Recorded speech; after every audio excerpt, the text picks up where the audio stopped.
और मेरे प्यारे बच्चों, क्या हाल चाल। आज मैं आपको इलेक्ट्रिक जनरेटर के बारे में बताऊंगा। यानी आज हम ये समझेंगे कि इलेक्ट्रिक जनरेटर क्या होता है। लास्ट लेक्चर में हमने इलेक्ट्रिक मोटर में पढ़ा था, और इलेक्ट्रिक मोटर में हमने क्या पढ़ा था? इलेक्ट्रिक मोटर में हमने पढ़ा था कि एक ऐसा डिवाइस है जो क्या करता है, जो इलेक्ट्रिक एनर्जी को मैकेनिकल एनर्जी में कन्वर्ट करता है। इसी तरीके से ये जो इलेक्ट्रिक जनरेटर है ये उल्टा काम करेगा। ये इलेक्ट्रिकल एनर्जी को मैकेनिकल एनर्जी में नहीं, ये मैकेनिकल को क्या करता है, इलेक्ट्रिक एनर्जी में कन्वर्ट करता है।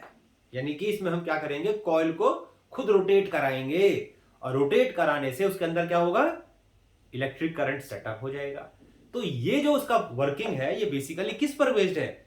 ये है फैराडे लॉज जो हमने किए थे, इलेक्ट्रोमैग्नेटिक इंडक्शन जो हमने फिनोमेना किया था, ये बेसिकली इलेक्ट्रोमैग्नेटिक इंडक्शन पर बेस्ड होता है। और मोटर और जनरेटर दो तरह के होते हैं, एक एसी जनरेटर होता है और एक डीसी जनरेटर होता है। ऑल्टरनेटिंग जनरेटर क्या होता है? एसी जनरेटर क्या होता है? जो ऑल्टरनेटिंग करंट को प्रोड्यूस करता है। ऑल्टरनेटिंग करंट क्या होगा? जिस करंट का डायरेक्शन एक निश्चित टाइम के बाद अगर रिवर्स हो जाता है, उल्टा हो जाता है, तो ऐसे करंट को हम क्या कहते हैं? ऑल्टरनेटिंग करंट कहते हैं। और हमारे घरों में जो सप्लाई होता है करंट, वो ऑल्टरनेटिंग करंट होता है। और डायरेक्ट करंट एक ऐसा करंट है जिस करंट का मैग्नीट्यूड हमेशा सेम रहता है, वो कभी चेंज नहीं होता, तो उसको डायरेक्ट करंट बोलते हैं। उसको हम डीसी जनरेटर बोलेंगे। तो दो तरह के जनरेटर हो गए, एसी जनरेटर और डीसी जनरेटर। बस दोनों में एक डिफरेंस है। अभी मैं जब डायग्राम बताऊंगा तो उसमें हम देखेंगे कि एसी जनरेटर में हम पूरा रिंग यूज करते हैं, और डीसी जनरेटर में हम स्प्लिट रिंग यूज करते हैं। जैसे कि हम किसमें करते थे? जैसे कि हम मोटर में यूज करते थे स्प्लिट रिंग्स, ऐसे ही डीसी जनरेटर में यहां पर हम स्प्लिट रिंग्स यूज करेंगे। वो क्या करेगा? करंट के डायरेक्शन को रिवर्स होने नहीं देगा। ठीक है, जो एक आर्म है उस आर्म में करंट का डायरेक्शन क्या रहेगा? हमेशा सेम रहेगा, इट विल नॉट चेंज। समझ में आ गई बात? और एसी जनरेटर में हर एक हाफ साइकिल के बाद, हर एक निश्चित टाइम के बाद, एक सर्टेन टाइम के बाद करंट का डायरेक्शन उल्टा हो जाएगा, तो उसको हम एसी जनरेटर बोलेंगे। समझ में आ गई बात? तो चलो अभी हम शुरू करते हैं क्या, इलेक्ट्रिक जनरेटर। तो यहां पढ़ते देखो क्या है, इलेक्ट्रिक जनरेटर। इलेक्ट्रिक जनरेटर, देखो इलेक्ट्रिक जनरेटर क्या होता है। इलेक्ट्रिक जनरेटर बेसिकली मैंने क्या बताया, ये करता क्या है? डिवाइस विच कन्वर्ट, क्या करता है? Which convert mechanical energy, mechanical energy into alternating current energy, या इनटू ऑल्टरनेटिंग अभी रहने दो, into electric energy. Electric energy जो मैकेनिकल एनर्जी को इलेक्ट्रिक एनर्जी में कन्वर्ट करता है, ये डिवाइस है। अब इसका प्रिंसिपल क्या है? अभी मैंने बताया आपको प्रिंसिपल किस पर बेस्ड है। It is based on the phenomenon of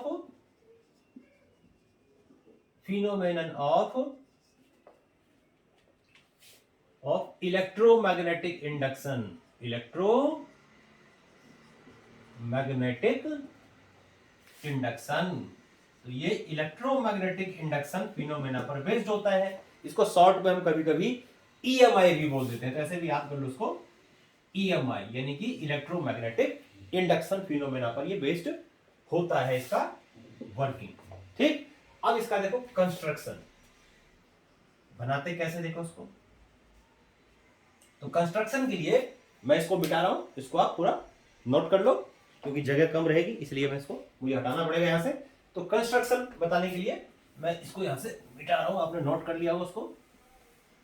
हाँ, अब इसका देखो कंस्ट्रक्शन लगभग वैसा ही जैसे डीसी मोटर जैसा है। इसमें भी क्या होती है, मैग्नेट के दो पोल्स लेते हैं हम, मैग्नेटिक पोल्स लेते हैं। इलेक्ट्रोमैग्नेट हो सकते हैं, ये परमानेंट मैग्नेट्स हो सकते हैं। तो ये हमने क्या लिए, ये दो हमने मैग्नेट के क्या ले लिए, पोल्स ले लेते हैं। ये पोल ले लिया हमने,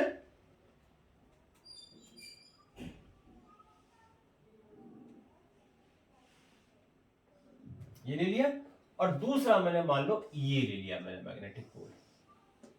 तो ये हमारे दो मैग्नेटिक पोल्स हो गए, ये हमारे दो मैग्नेटिक पोल्स हो गए, ये हमारे मैग्नेटिक पोल्स हो गए दो। एक कौन सा पोल है, एक नॉर्थ पोल, दूसरा मान लो एक साउथ पोल। ये 3D डायग्राम मैं बना रहा हूं, इसको 2D भी साइड में बना दूंगा मैं। 2D डायग्राम ज्यादा आसान होता है, उसको भी ड्रॉ कर लोगे तो कोई दिक्कत नहीं है, इसमें ज्यादा अच्छे समझ में आता है, इसलिए मैं यहाँ पर 2D डायग्राम बना के दिखा रहा हूँ। बाकी आप 2D डायग्राम भी ड्रॉ कर सकते हो, एग्जाम में पूरे मार्क्स मिलेंगे, नंबर नहीं कटेंगे आपके, ध्यान रखना।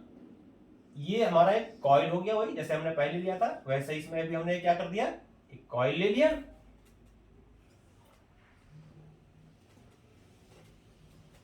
ये मैंने एक कॉइल ले लिया, और इस कॉइल में यहां देखो मैंने बताया था ये क्या कहते हैं इसको, हम इस तरह से डिवाइस होता है इसको क्या कहते हैं, इसको हमने पिछले चैप्टर में हमने देखा था, पिछले टॉपिक में, इसको क्या कहते थे याद करो, जब तक मैं बना रहा हूं तब तक याद करके बताओ कि क्या बोलते हैं इसको।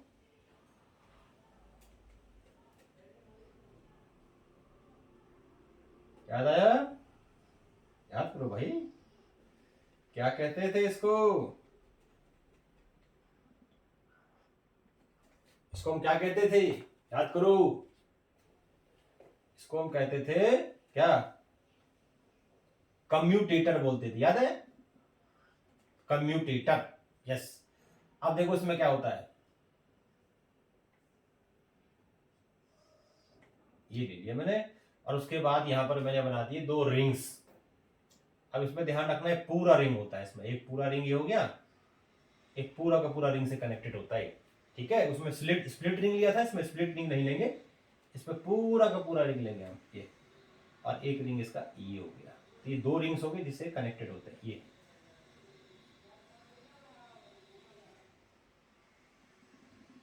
ये मैंने इसके रिंग्स ले लिए, एक से ये कनेक्टेड है और दूसरे से ये कनेक्टेड है,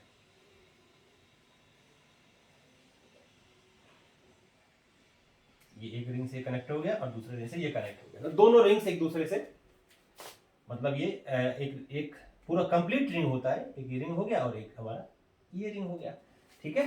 अब उसके बाद क्या है इसमें, एक रिंग से यहां से यही ब्रश लगा देते हैं, मैंने बताया था ब्रशेज होता है, एक ब्रशेज यहां लगा दिया और एक ब्रश यहां लगा दिया। जो ब्रश क्या होता है, सिर्फ इसके साथ टच होता है, ये इसके साथ फिक्स नहीं होता, ये चीज ध्यान रखेंगे। इसका काम सिर्फ कितना है, सर्किट कंप्लीट करना, ये टच होता है ओनली। तो ये ब्रशेज हो गया, और उसके बाद यहां पर क्या होता है, इस तरीके से एक्सटर्नल सर्किट हो गया, यहां पर एक रेसिस्टर लगा देते हैं, यहां पर एक रेसिस्टर लगा देंगे, और यहां से हम पोटेंशियल डिफरेंस इसे क्रिएट करेंगे। तो ये इसका डायग्राम हो गया। क्या है इसमें देखो, ये क्या है, north and south pole pieces of magnet, नाम दे दो उसका पहले कॉइल का, ABCD कर दिया इसको। ये रिंग है मान लो R1, ये रिंग ले लिया मैंने इधर वाला, ये रिंग है मान लो R2, ठीक है। ये ब्रशेस कह दिया B1, ये ब्रश क्या कह दिया B2।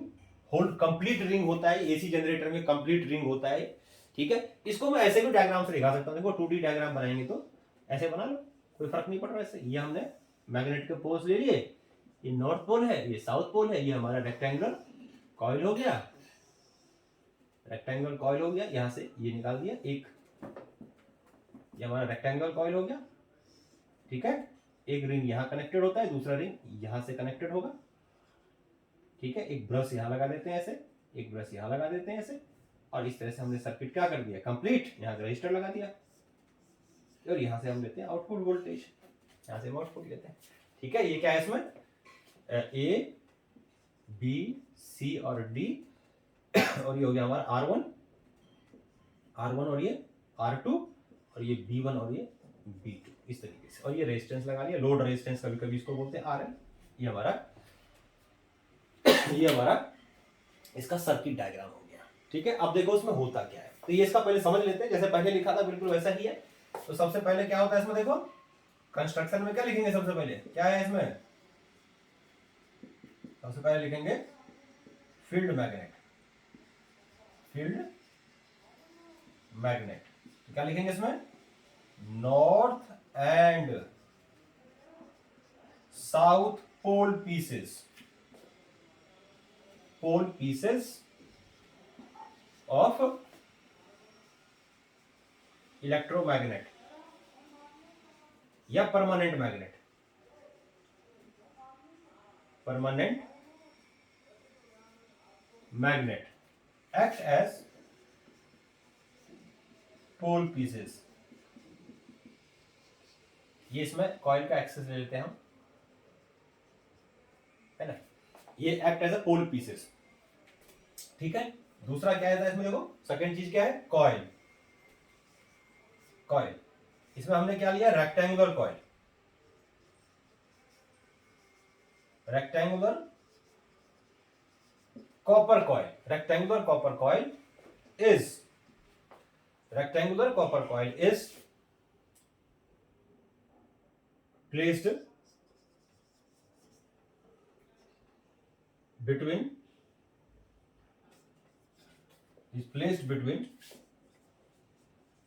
pole pieces, and coil have large number of turns, large number of turns of insulated copper wire.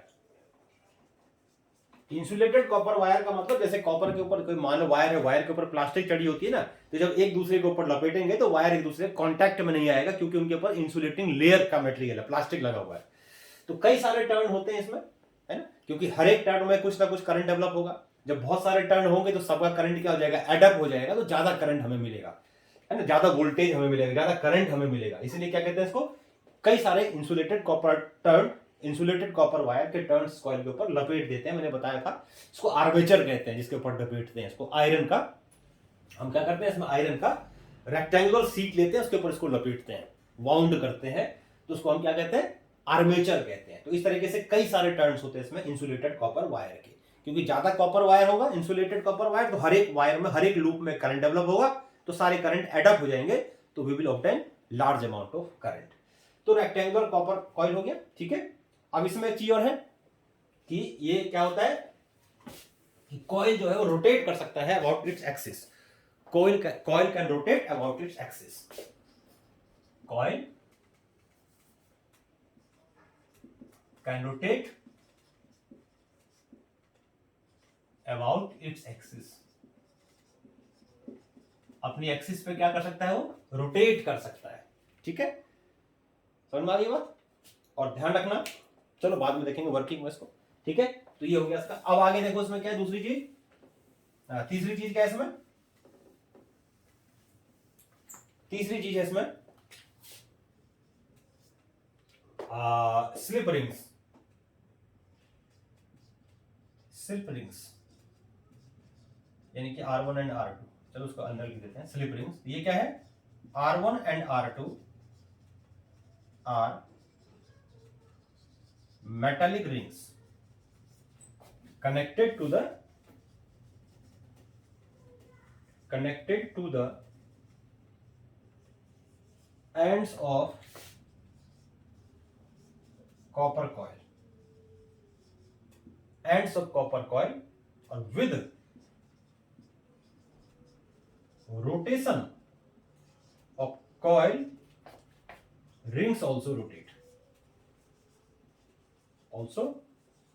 और एक और चीज ध्यान रखेंगे कि ये जो रिंग होता है ना, जैसे मैंने बताया था ये रिंग होता है, ऐसे मान लो दो रिंग्स मैंने ले लिए, ये मान लो मैं रिंग आपको बना के दिखाता हूँ फिर दोबारा से अपने वॉच से।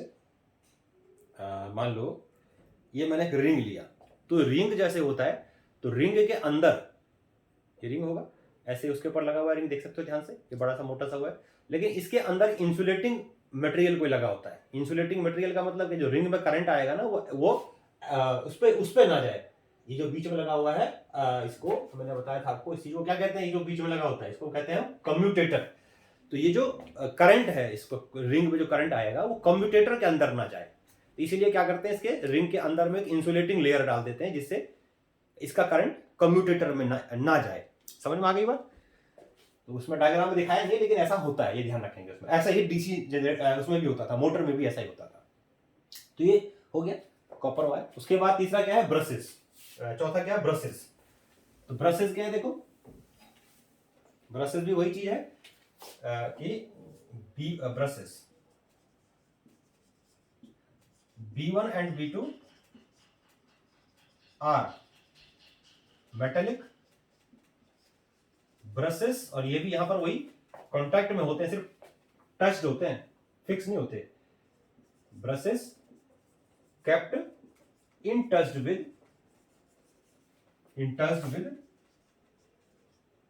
Kept in touched with rings. ये रिंग से सिर्फ टच्ड होते हैं, ठीक है। ये रिंग जब रोटेट करेगा तो उसके साथ साथ में, ऐसे मैंने बताया जब रिंग रोटेट करेगा तो ऐसे ये टच होता है बस। इसका काम सिर्फ कितना है, ये करंट यहां से जो डेवलप हो रहा है वो बाहर सर्किट में पहुंचा देना, इसको कॉइल से बाहर सर्किट में ले आना, फिर उसको हम यूज करते हैं। इसको समझ में आ गया? तो ये ब्रशेज हो गया, ठीक। तो इस तरह से हमने इसका सर्किट डायग्राम बनाया, आपको दिख रही है सारे, समझ में आ गया होगा। अब देखो इसकी वर्किंग देखते हैं, वर्क कैसे करता है। अब ये वर्क कैसे करता है, इसका वर्किंग लिखते हैं। तो ये हमारा इसका कंस्ट्रक्शन हो गया, अब इसकी हम वर्किंग देखेंगे। अब इसमें देखो, मान लो मैं कॉइल को यहां पर ऐसे घुमा रहा हूं, ऐसे मान लो ऐसे घुमा रहा हूं, तो ए भी क्या कर रहा होगा, उसमें ऊपर जा रहा होगा, और सी डी क्या कर रहा होगा, उसमें नीचे जा रहा होगा। तो पहले इसको समझ लो। जैसे ये कॉइल या देखो, ये मान लो हमारा कॉइल है, ठीक है, ये ऐसे रखा है, ये है ए बी और ये है हमारा सी डी।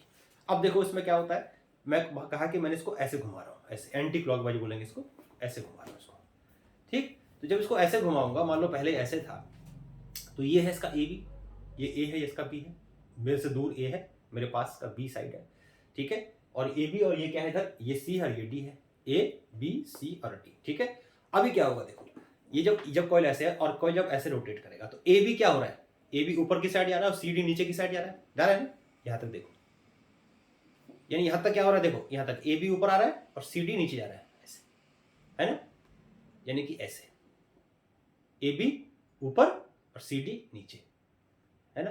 तो अब होगा क्या, देखो जब ए बी ऊपर जाएगा और सी डी नीचे आएगा तो इसमें, अच्छा इसमें मान लो पहले कॉइल ऐसे रखा था, देखो ये मान लो ए बी है और ये मान लो सी डी है। इसको ऐसे कंपेयर करो कि मान लो ऐसे है, ये डायग्राम मैंने दिखाने के लिए क्लियरली ऐसा बनाया, लेकिन मान लो ऐसे है, ये है ए बी और ये है सी डी। समझ में आ गई बात? अब इसमें देखो क्या होगा, जब रोटेट करेगा ऐसे एंटी क्लॉकवाइज, तो ये ए बी नीचे जा रहा है, सी डी बाहर आ रहा है ना, ऐसे ही वाला। और आधे रोटेशन के बाद देखो, पूरा एक बार दिखाता हूँ, ये सी डी है, ये भी है। अब आधे रोटेशन के बाद उल्टा हो रहा है, क्या हो रहा है, अब सी डी अंदर जा रहा है और ए बी बाहर आ रहा है, यानी कि पहले ए बी ये था और सी डी ये है, तो ए बी नीचे और सी डी ऊपर, देखो ऊपर आ रहा है, ये देखो ऊपर आ गया ना। अब ये क्या होगा आधे रोटेशन के बाद, कि सी डी नीचे और ए बी ऊपर, उल्टा हो रहा है।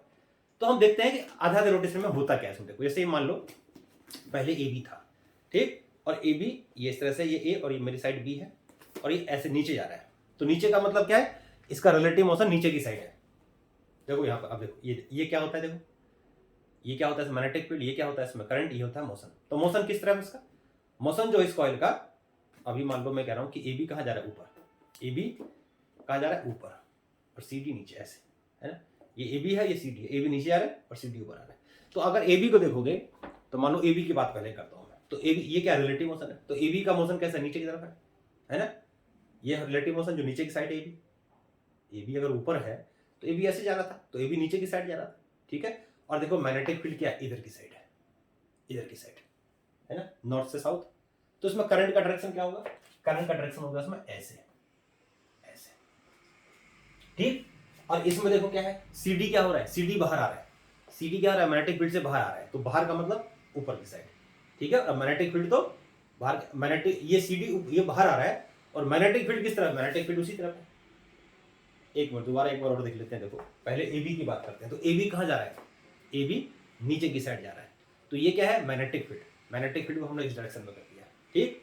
और ये थोड़ा उल्टा कर दिया, देखो मैं, ये है ऐसे, यानी कि ये मैग्नेटिक फील्ड है और ए बी नीचे की तरफ जा रहा है, तो करंट क्या हो गया, इधर की साइड नहीं हुआ, करंट एक्चुअली में इस साइड में हुआ, ऐसे, है ना, ऐसे, यानी कि ए बी नीचे, मैग्नेटिक फील्ड ऐसे, और करंट ऐसे, ठीक है।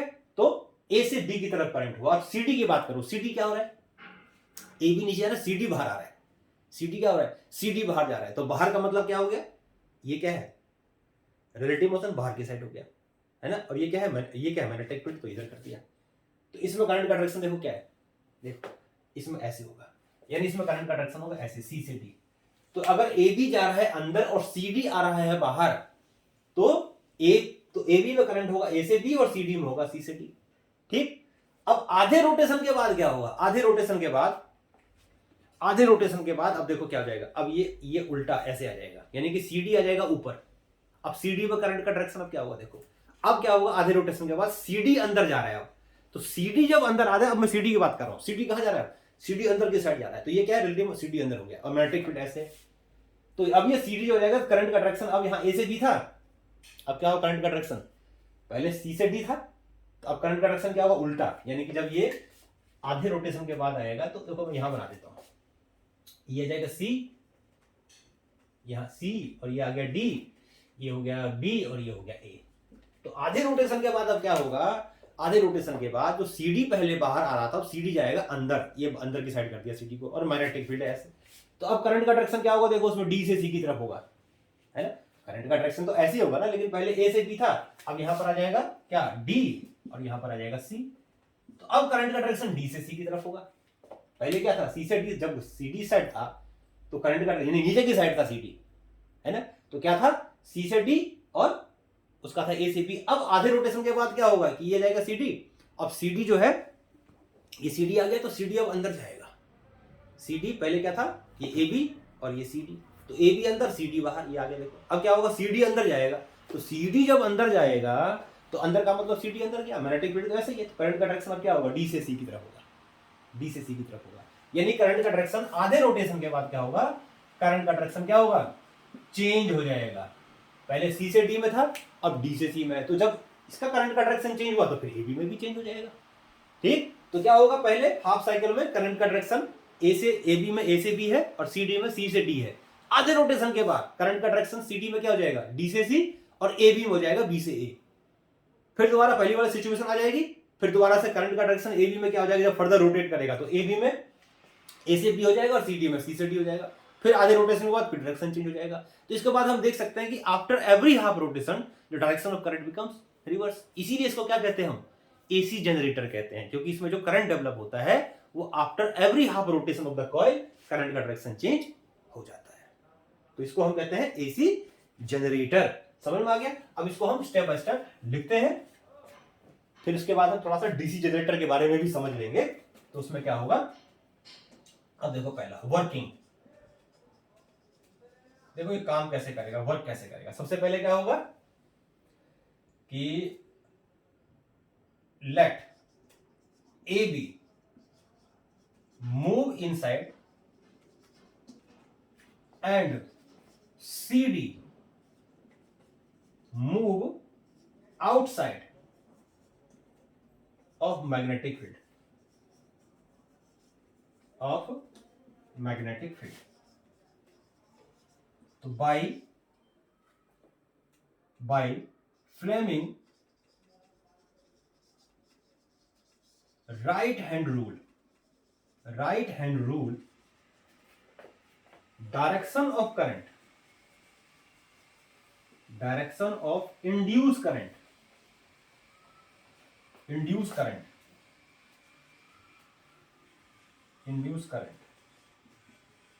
in AB is from A to B and in CD from C to D, A to B and then C to D। समझ में आ गया, ये हो गया। अब उसके बाद इसको नोट करो, नेक्स्ट में क्या होगा देखो,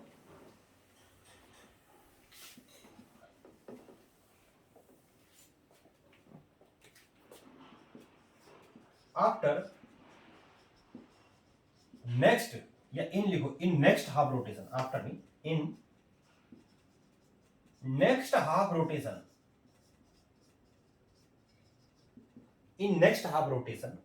जो ए बी है ना, C D now move inside and AB move outside the magnetic field, outside the magnetic field, outside a magnetic field में जाएगा. therefore by Fleming right hand rule,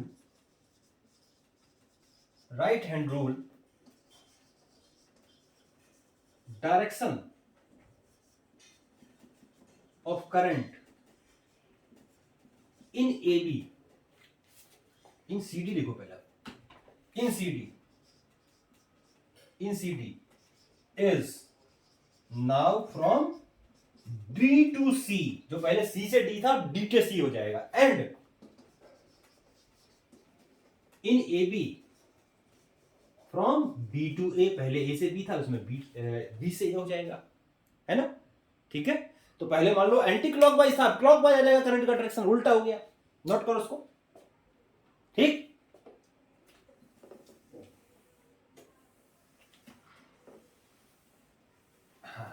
अब क्या करेंगे देखो, अब लिखेंगे third point. Therefore we see that after every half rotation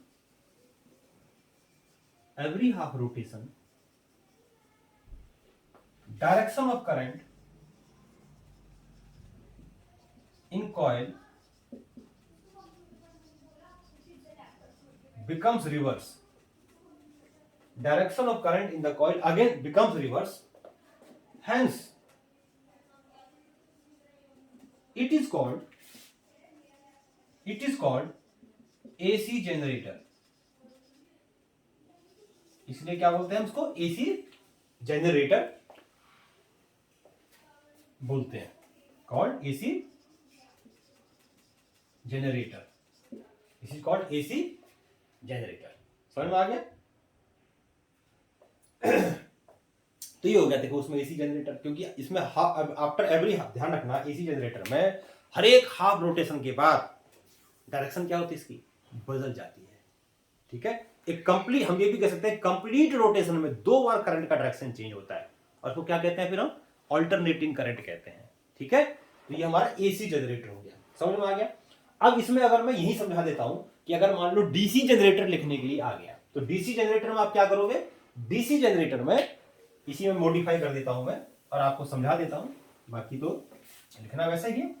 तो अगर डीसी जनरेटर है तो डीसी जनरेटर में क्या करोगे कि यहां पर वही पूरे रिंग की बजाय क्या लोगे इसमें, जैसे ये मैं बनाता हूं उसमें, तो पूरे रिंग की बजाय इसमें आप हाफ रिंग लोगे, जैसे हमने मोटर में किया था वैसे ही.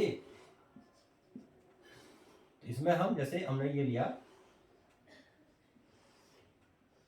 और इस तरह से हमने ये बनाया, ये था, तो इसमें हम क्या करेंगे, पूरे रिंग की बजाय क्या लेंगे, हाफ रिंग लेंगे. हाफ रिंग ये हो गया ऐसे तक रिंग, और दूसरा रिंग हमने यहां ले लिया,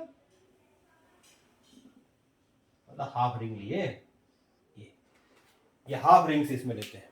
ठीक है, अब होता है कि जब कॉइल रोटेट कर जाएगा तो ये रिंग इधर चला जाएगा, फिर ये रिंग इधर जाएगा. तो इससे क्या होगा कि जब ये रिंग आधी रोटेशन में, मान लो ये जो रिंग R1 है पहले B1 से कनेक्टेड था, है ना, R1 B1 से कनेक्टेड था और R2 B2 से कनेक्टेड था. R2 रिंग है, मान लो ये किससे कनेक्टेड है, B2 से कनेक्टेड है. आफ्टर हाफ रोटेशन के बाद क्या हो जाएगा, जो R2 है वो B1 से कनेक्टेड हो जाएगा, जो R1 है वो B2 से कनेक्टेड हो जाएगा. तो उससे क्या होगा, जो डायरेक्शन करंट का रिवर्स हुआ था, डायरेक्शन जो करंट का रिवर्स हुआ था वो करंट का डायरेक्शन अब रिवर्स नहीं होगा, तो करंट सेम डायरेक्शन में फ्लो करेगा. ठीक है, तो in this way we can say the direction of current in AB and CD after every half rotation will not change. वहां पर चेंज क्यों हुआ था, क्योंकि एक ही रिंग वहां पूरा घूम रहा था. अब यहां पर क्या होगा, एक बार करंट जो यहां वाला करंट है वो R1 में जाएगा, फिर यानी AB का करंट किस में आएगा, पहले R1 में, B1 से जाएगा. जो AB वाला करंट है, मान लो AB में पहले करंट क्या था, A से B, और CD में क्या था, C से D, यही था ना. तो यानी कि अगर हम देखेंगे तो R1 में जो करंट का डायरेक्शन था, देखो वो ये था, ये ऐसे, उसके बाद दूसरे रोटेशन के बाद क्या आ जाएगा, यहाँ R2 आ जाएगा, यहाँ R1 आ जाएगा। ठीक, तो R2 में जो करंट का डायरेक्शन होगा फिर दोबारा क्योंकि CD आ जाएगा, तो CD में तो करंट का डायरेक्शन वही रहता है भाई। CD में पहले C से D था, अब यहाँ हो जाएगा D से C। तो इस साइड वाले में तो करंट का डायरेक्शन अगर देखो यहाँ पर ये D आ गया और यहाँ पर C आ गया, तो अभी तो करंट का डायरेक्शन D से C की तरफ ही होता है ना। तो अगर हम यहाँ की बात खड़ी करो, जब यहाँ A भी था तो करंट A से B, यहाँ CD था तो C से D। जब CD यहाँ पर आ गया, यानी CD जब यहाँ से आ गया, यानी कि R2 इससे कनेक्ट हो गया B1 से, तो क्या होगा, CD में जो करंट का डायरेक्शन हुआ वो D से C की तरफ है। D से C की तरफ, जो कि पहले था अभी वही है, अलग नहीं है। पहले भी इस तरफ जब DC यहाँ था तो C से D, जब DC इधर आया तो करंट का डायरेक्शन क्या होगा, D से C, अब भी वही है। लेकिन अब खास बात क्या हो रही है यहाँ पर कि पहले जब ये इधर आया था तो करंट अब भी उस पर यही था, लेकिन उल्टा अगर हम देखेंगे इसके हिसाब से फिर उल्टा था। लेकिन जब हम यहाँ देखेंगे, जब ये इधर आ जाएगा तो अब जो R2 में करंट हो जाएगा होगा वो अब भी तो सेम डायरेक्शन में है, यानी पहले भी D से, अगर यहाँ था AB तो ऐसे था, CD है तो अब भी D से C है, सेम डायरेक्शन में है। तो ये जो R1, ये क्यों जो B1 है, ऐसे हम कह सकते हैं, जो B1 है, B1 में जो करंट आ रहा है एक बार R1 से आ रहा है, एक बार R2 से आ रहा है ना। और R1 से करंट है तो A से B, R2 से करंट है तब भी D से C, सेम डायरेक्शन में है। तो R1 यानी कि जो B1 है वो, क्योंकि R1 और R2 की पोजीशन फ्लिप हो जाती है, तो इसलिए B1 में जो करंट का डायरेक्शन है वो चेंज नहीं होता है, जो कि पहले वाले में होता था। तो इसीलिए इसको हम क्या कहते हैं, डीसी जनरेटर कहते हैं। तो डीसी जनरेटर में सिर्फ क्या करेंगे, हाफ रिंग्स यूज कर देंगे, है ना। और after every half rotation B1 becomes in contact with R2, and after next rotation जो B1 है वो कॉन्टेक्ट में जाएगा R1 के, यानी कि R1 R2 की पोजीशन फ्लिप होती रहेगी। तो जो B1 में जो करंट है, B1 कॉइल ब्रश से जो करंट आ रहा है या B2 ब्रश से जो करंट आ रहा है उसका डायरेक्शन चेंज नहीं होगा, इसीलिए इसको हम क्या बोलते हैं, डीसी जनरेटर बोलते हैं। लेकिन इसका भी वर्किंग प्रिंसिपल क्या है, सेम है। तो इस तरीके से हमारा एसी जनरेटर हुआ और दूसरा डीसी जनरेटर हुआ। तो एसी जनरेटर और डीसी जनरेटर में सिर्फ हमने एक डिफरेंस देखा कि एसी जनरेटर में हम क्या करते हैं, पूरा रिंग लेते हैं। इससे क्या होता है, जो B1 है या B2 है वो after every half rotation B1 और B2 में करंट का डायरेक्शन रिवर्स हो जाता है। लेकिन जब डीसी जनरेटर हम लेते हैं तो स्प्लिट रिंग्स यूज करते हैं। इससे क्या होता है कि B1 के पहले कांटेक्ट में R1 रहेगा, फिर आफ्टर एवरी हाफ रोटेशन कि B1 से R2 आ जाएगा और B2 से R1 आ जाएगा। तो उससे क्या होगा, जो B1 है उसमें करंट का डायरेक्शन चेंज नहीं होगा, ना ही करंट का डायरेक्शन B2 में चेंज होगा। तो सेम डायरेक्शन में हमें करंट मिलेगा, तो उसको हम फिर डीसी जनरेटर बोलते हैं। समझ में आ गया। तो दो तरह के जनरेटर हमने पढ़े, एसी जनरेटर और डीसी जनरेटर। एसी जनरेटर में क्या होता है कि करंट का डायरेक्शन चेंज होता है, वो एवरी हाफ रोटेशन के बाद चेंज हो जाती है। डीसी जनरेटर में स्प्लिट रिंग्स होने की वजह से जो करंट का डायरेक्शन है वो एवरी हाफ रोटेशन के बाद चेंज नहीं होती, करंट का डायरेक्शन सेम रहता है, इसलिए उसको हम डीसी जनरेटर बोलते हैं।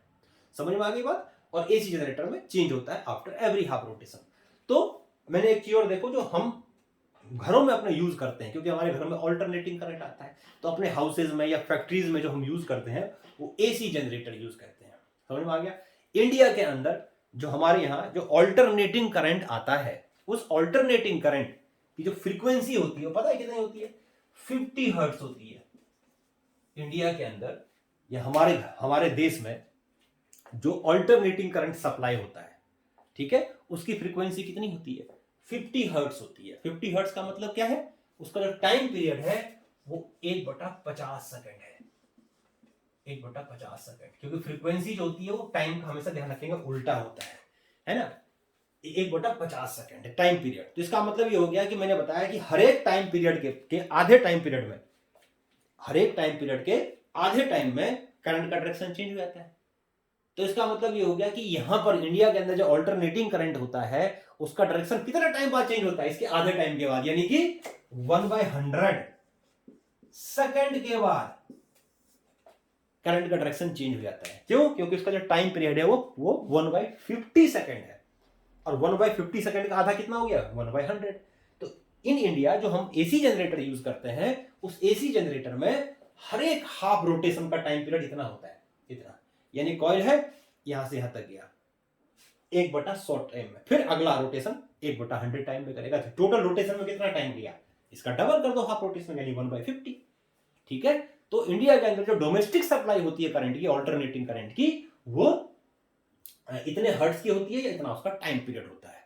तो इतने टाइम बाद अगर ये पूछे कि एसी जनरेटर में, इंडिया के अंदर एसी जनरेटर जो हम बनाते हैं, तो कितने टाइम बाद करंट का डायरेक्शन रिवर्स हो जाता है। तो ये मत लिख देना टाइम पीरियड लिख दो कहीं।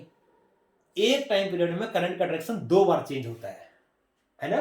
तो इसका आधा टाइम बाद यानी चेंज हो गया, यानी कि 1/100 सेकंड बाद करंट चेंज हो गया, करंट का डायरेक्शन चेंज हो गया। फ्रीक्वेंसी होती है 50, टाइम पीरियड होता है इतना, और ये वो टाइम है जितने टाइम बाद करंट का डायरेक्शन चेंज हो जाता है हर एक एसी जनरेटर में या जो एसी सप्लाई है।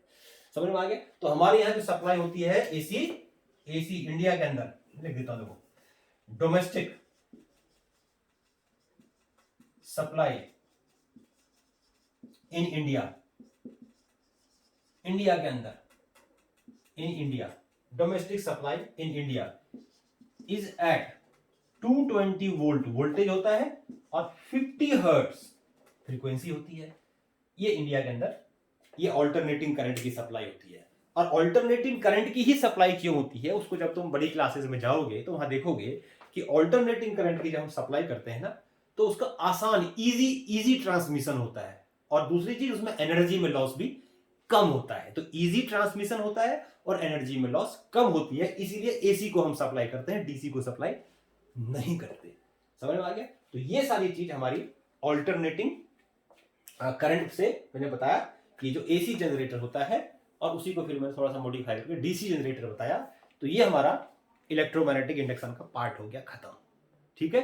अगले लेक्चर में हम थोड़ा सिंपल सा टॉपिक करेंगे जिसमें हम देखेंगे कि जो हमारी डोमेस्टिक सर्किट होती है, यानी घर में जो हमारे सर्किट होता है इलेक्ट्रिकल सर्किट, वो किस तरीके से बना होता है ना। तो उस डोमेस्टिक सर्किट के बारे में हम, हाउस में हमारे घर में जो डोमेस्टिक सर्किट होती है, इलेक्ट्रिकल सर्किट होती है, उसके बारे में हम देखेंगे कि कहाँ कितने वायर होते हैं, कौन से वायर में होते हैं, कैसा हम कलर यूज करते हैं वायर में, है ना, और कहाँ पर मीटर लगा होता है, कहाँ पर फ्यूज वायर लगा होता है। तो इस तरीके से चीजें हम थोड़ा सा डायग्राम बना करके समझेंगे। बहुत आसान पार्ट है ये, मेन पार्ट था जो अब तक हमने किया। ठीक है। फिर उसके बाद हम कुछ इसके न्यूमेरिकल्स भी ट्राई करेंगे। तब तक के लिए टाटा बाय, सी यू।